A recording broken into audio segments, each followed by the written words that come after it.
Ndiaga, un singe vert, est l'une des principales attractions de ce parc exotique niché au cœur du lac Rose. S'étendant sur 1,5 hectare, le Mbossé est un véritable écrin de biodiversité où cohabitent diverses espèces animales enrichies par une impressionnante collection d'oiseaux. Nous avons des animaux comme ce singe que j'ai nommé Ndiaga, c'est mon compagnon ici. Nous avons des phacochères, des crocodiles, des serpents, des porcs épics, des autruches, des perroquets et des tortues. Nous avons des animaux rares que beaucoup de visiteurs voient pour la première fois de leur vie, comme les porcs épics, les crocodiles, les aras ou encore les pawons. C'est la première fois. Certaines espèces présentes au parc, rares et prisées, sont importées, tandis que d'autres sont élevées localement pour enrichir davantage la biodiversité du site.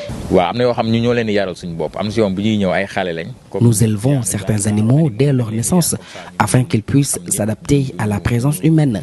D'autres, en revanche, sont originaires d'Afrique ou de diverses régions du monde, notamment d'Asie.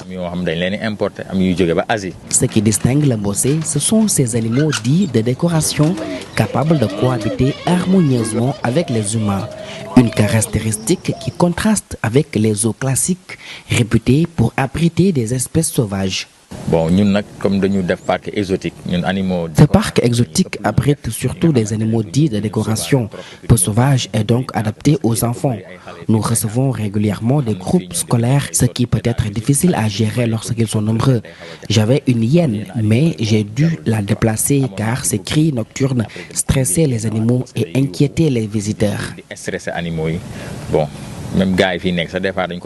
Cependant, la gestion de cette biodiversité pose certains défis, notamment en matière d'alimentation.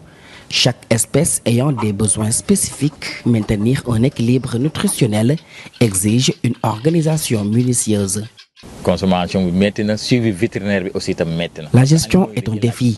Chaque espèce demande un environnement hygiénique et une alimentation saine. Par exemple, les singes mangent les mêmes légumes que nous consommons. C'est nécessaire pour maintenir leur bien-être. Cependant, d'autres animaux nécessitent une nourriture coûteuse. Pour équilibrer les dépenses, nous vendons parfois des poussins pour financer l'achat de nourriture. Le parc exotique Le Mbossé du lac Rose tire ses revenus des droits d'entrée pour s'autofinancer tout en comptant sur un appui du gouvernement et d'éventuels partenaires privés pour se développer davantage.